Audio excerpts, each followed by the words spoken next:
I learned to fly in the Dallas Class B airspace, and it was so intimidating. I just remember being so scared to talk on the radio, and it was a huge learning curve. But now I feel really, really confident flying in and around the Dallas Class B. And I think there were several key things that helped me along the way that I wanted to try to concisely deliver in this one video so that it could help you. And if we're just meeting, my name is Charlie Gassmeyer. I'm a commercially licensed pilot and aircraft owner here in Dallas, Texas, and I make helpful content for private pilots. I've been flying for about 20 years, and so I want to try to help take the lessons I've learned, both good and bad, and put it into helpful content that it can encourage you in your aviation journey. So the first tip is really simple. There are 2 magic words that you can use with ATC that is instantly going to make everything way easier. You ready for it? It's really simple. Student pilot. So if you end your transmission with comma student pilot, that's all you have to say. You don't have to say, well, I'm 10 hours in. Like, just don't be long-winded with it. Just say comma student pilot. Don't say the comma. Controllers are automatically gonna try to give you more help, or at least be cognizant of the fact that you're new. And this also works in uncontrolled airspace. So you don't have to be talking to a controller for this to work. If you're announcing yourself in the pattern, just end with, student solo or student pilot. And anytime I hear that, I try to give those guys more space, just give them more time, don't rush them, just be extra courteous and kind of be on the lookout for you. So I promise it's not like a mark of shame to be like, oh, I'm a student pilot. No, like that's honestly, I think I did this after I got my private too. There were some times when I was really intimidated, maybe things were really busy, I would just say student pilot. And like, it's not illegal to say that. People are gonna give you more help and more patience. So don't be afraid to use those 2 magical words. Tip number 2 is to read the Airman's Information Manual, the AIM. A lot of us have it printed. Actually, I have one, let me show you. Okay, so a lot of us are used to seeing it like this in the far aim. The back half is the Airman's Information Manual.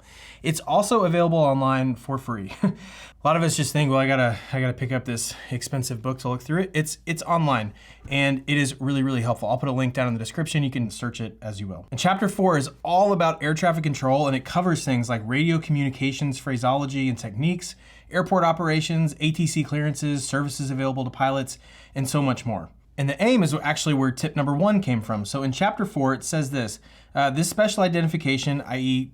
announcing yourself as a student pilot, will alert FAA ATC personnel and enable them to provide student pilots with such extra assistance and consideration as they may need.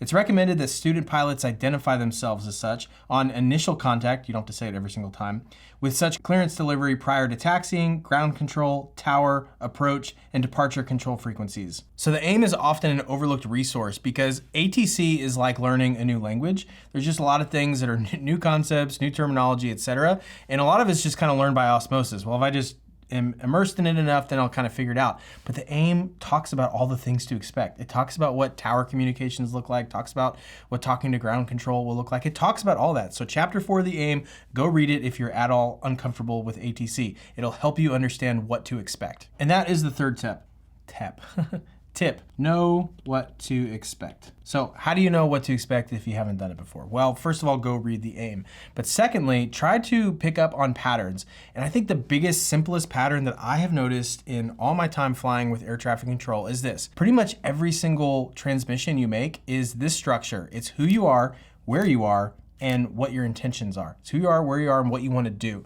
If you only remember that, then everything else is going to become much easier because whether you're talking to a tower or an uncontrolled field or whatever, it's all the same stuff. The lingo might change a little bit, but that's the gist of what you're trying to communicate. Who you are, where you are, and what you want to do. And knowing what to expect also comes down to being ahead of the airplane. You might have heard of that term before. And it's really just trying to think, hey, what's going to happen 10 minutes from now? Or what should I be expecting next from air traffic control? Or what should I be expecting when I get into the pattern? That sort of thing. And so there's certain times of flight where it's really easy to just kind of get complacent. Maybe you're in cruise or maybe it's before the descent or something. And I'm not perfect, but I do try to think about, particularly in instrument flight, if it's during cruise and you have a moment and the airplane's leaned out and autopilot and whatever and you're just hanging out, that's a really, really great time to start thinking ahead of the airplane in terms of what to expect. So I'll give you a practical example. When I was getting my instrument rating, there was one radio call in particular that always threw me for a loop. So when you're getting cleared for the approach and ATC would tell you something like, November 916 Delta Foxtrot, you're 4 miles from Jarrett, turn left heading 300, maintain 3000 until established, you're cleared ILS 34 approach into Addison.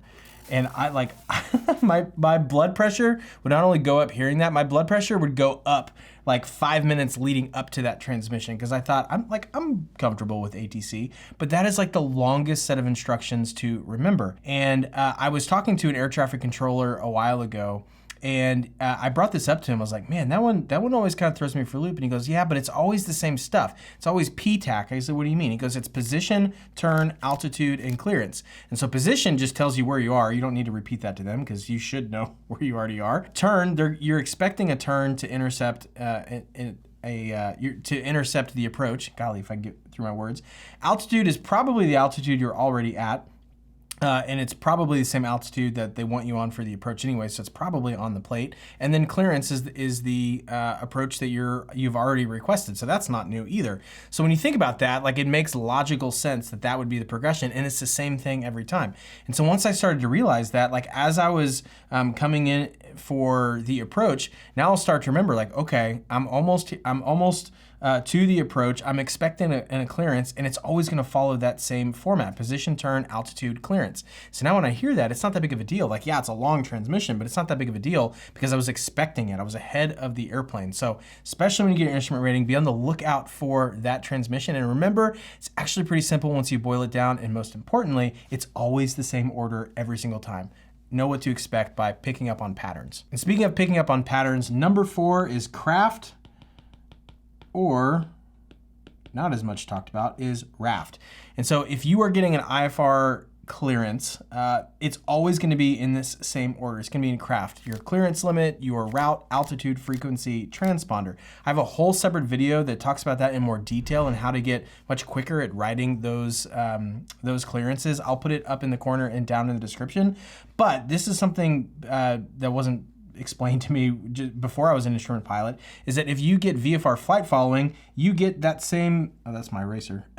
You get that same order, which is RAF. They just ditch the clearance limit because you're not IFR and you're not being cleared to something. And so it's route, altitude, frequency, transponder. So like, if I pick up VFR flight following on the ground at Addison, that's what they give. They'll give you usually a turn, runway heading or turn left heading, whatever. So there's your route, and then they'll tell you to maintain at or below 2,000. That's your altitude. They'll give you a frequency to talk to after takeoff, and then they'll give you your transponder code. So it's all the same stuff. It's RAF. So when you get that clearance, they're like, oh my gosh, what do I do?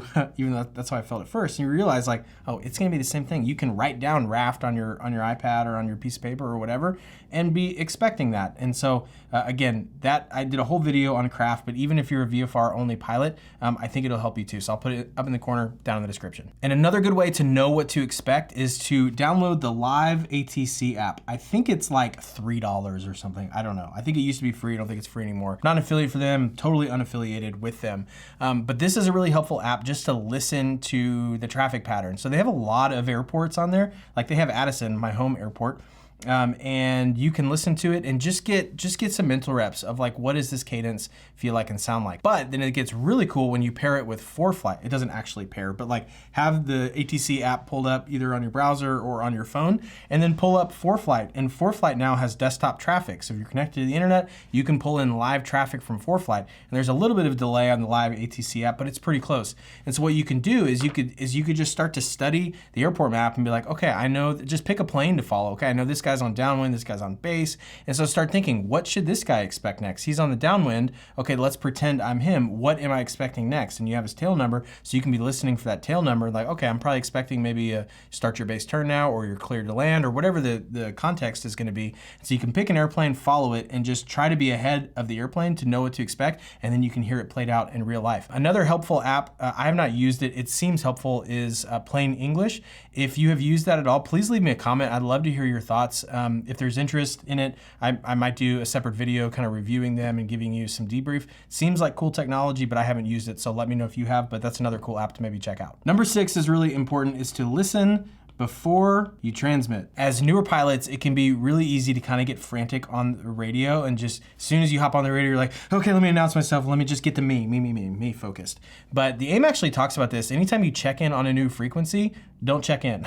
Don't say anything, just listen, because you don't know you gotta read the room a little bit. It could be really, really busy. Like, before you join, I hear this all the time in the Dallas Class Bs. If they're really slammed, every now and then they'll say, Okay, all aircraft calling going to Addison, just hold on a minute. Like, nobody contact me about going to Addison because they have stuff they need to sort through, so they don't want the radio all gummed up. So they might have said that, and then you joined and you didn't hear that, and all of a sudden you're like, hey guys, I'm going to Addison. Like, you're like, oh no, I didn't read the room. And so if you listen for a minute, you'll pick up on what's going on. Maybe they just need a second, and then you can transmit when appropriate. Number 7 is simple. It's to remember that you are PIC, and you can always say no, or nicely, unable, right? I think a famous example of this is Sully's, is Captain Sully, when he was diverting into the Hudson River, and ATC was telling him, well, you go land here, go here, and he wasn't gummed up on the radio. He didn't say, well, guys, this is what's happening, or this is what we're gonna do. All he said, if you go listen to it, all he said is unable. By the way, this is this is where my microphone is in my Cessna 182. It's a thumb key, but now I realize in video it just looks like I'm doing a thumb war with myself. But anyways, he's keying the mic and just saying unable. And I think that's really helpful to remember, because a lot of times, and I'm victim to this, it's really easy to just think, okay, whatever ATC says goes. Practical example of this, I was flying for the first time at Love Field here in DFW, and it's really busy. It's where Southwest Airlines is headquarters. There's airplanes all over the place.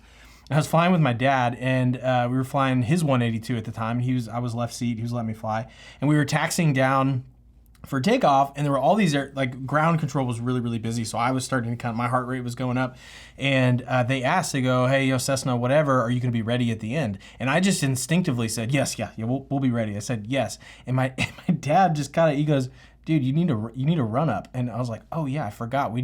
I will not be ready at the end. So I had to key back up the mic and say, hey, actually, we're gonna need a minute for a run up. And the controller was probably like, yeah, I was waiting for you to say that. And so it's just easy to kind of get in the moment and be like, oh, whatever they say, yes, just say yes. But you can say no, you can say unable. You need to think for yourself, which is easier said than done. And that's why I'm giving you the personal example of, like, there's plenty of times when I haven't thought for myself. But it's easy to forget. And so number 7 here, just want to give you permission to remember you can always say no, you are pilot in command. Tip number 8 is simply to remember that you can speak up. A lot of us kind of default to just thinking we can only speak when we're spoken to on ATC because they're busy with other things. But ATC is there to help, and so you can ask for help. And that might be in the form of a vector, or it might be in the form of asking them to repeat something. It's always better to, instead of being like, oh shoot, did they tell me 4,000 or 3,000? Like, just ask them, hey, just, 6 Delta Foxtrot confirming you said 4,000. They would much rather you do that than assuming you're at the right altitude and you're at the wrong altitude, and then you're on a collision course for someone. Like, just find a way to ask for help. You could also ask for a vector, or you can ask for clarity. You can ask for clarification. I heard an American Airlines pilot one time say, I'm confused, I want to be unconfused. I thought, that's just brilliant. Like, if he can say that, surely I can say that and ask for clarity. So just remember, you can always speak up. And if you're at all confused, you should say so. Number 9 is super, super important, and that is to aviate before you communicate. If you've had any good instructor before, you've probably already heard them say, fly the airplane. If anything goes wrong, your first job is to fly the airplane. That includes flying the airplane before you tell anybody on air traffic control or worry about the radio. One of my favorite instructors always told me, hey, if you're in a bad situation, don't get caught with your hand on the mic. Basically, don't say, oh, well, instead of diagnosing the problem or flying the airplane, or you might only have a few seconds before you're gonna be on the ground or something, don't waste those few precious seconds with your hand keyed on the mic trying to tell people about it. Like, fly the airplane first, and then as able, yeah, ATC might need to be a part of that, but ATC is not gonna be able to fly the airplane for you. You have to, and that has to come before, aviate before you communicate. That has to come first. Real quick before the last couple points, if you have found this helpful, I want to let you know I just launched a new helpful free resource called my Insiders newsletter, where once a week I'm sending out an email that shares a lesson that I've learned in aviation that's really stuck with me and how you can apply it today. I also send you links to my latest content, because even if you subscribe to the channel, the algorithm doesn't always send you everything I've done lately. And so I send it out once a week just to say, here's what I've posted and here's where you can go watch it. And then I also share some behind the scenes content. It's totally free. It's over at airplaneacademy.com/insiders. And I'm working on a huge, huge project that I think is gonna be able to help. It's definitely gonna It's a problem that I feel in aviation, and I'm building something to solve my own problem. And so I think it can help a lot of you as well. And I can't announce it just yet, but I'm going to be sharing more behind the scenes with my insiders over at airplaneacademy.com/insiders. So if you'd like to join that list, I send it out usually on Wednesdays, and I try to make it as helpful and to the point as I can. It's totally free, and I'll see you over there. I'll also put a link down in the description. Tip number 10 is really simple, but really important. It's to slow down. And I'm guilty of this because when I'm talking to controllers, I like to pretend I'm a jet pilot and talk fast and short and to the point and stuff. And some of that is definitely good. It's helpful to be concise and not add in a bunch of filler words, which I can sometimes do. However, if you talk too fast, one, it's not really helpful to everyone else because they can't understand you, especially if you're talking to like a non-towered airport, talking on the CTAF and stuff. It's like, what did that guy just say? So slow down, talk where you're understandable. But then also, it doesn't really help your thought process, because if you're just like fast moving, you're gonna miss something. It's kind of like I just shared when the controller at left field said, "Are you gonna be ready at the end?" And it just out of speed, I was like, "Oh yeah, we'll be ready at the end." And I didn't stop to actually like think for myself. So slow down in your talking. It also helps you slow down your brain and try to think for yourself and act like you're the pilot in command, because you are. Tip number 11 is to remember that ATC is human. It is really easy to just hear the person on the other end of the microphone and assume that they're perfect and they never miss anything, and oh gosh, I'm so scared to screw it up because nobody else does. 2 Delta, correction, 612 Delta, correction, remember it's 2 Papa Delta, Roger. Text uniform via Alpha, monogram 16. Talk to any air traffic controller, they'll be the first to tell you. They're human, they make mistakes. They can't do everything perfectly, just like we can't do everything perfectly. And I think when you remember that, for me, it takes some of the pressure off. Like, I still want to be as good and as proficient as I can, but just at the end of the day, remember you're talking to a real human on the other side of that radio. You're not talking to a robot, not yet anyways. You're talking to a real person. And so that kind of goes back to like having the permission to ask for help. Remember that person is there, like they're literally, their job is there to help you. And so sometimes I hear, or a lot, I hear about guys that are just too scared to talk to air traffic control. So maybe they're flying near some busy airspace, but they don't want to talk to approach or talk to center or whatever.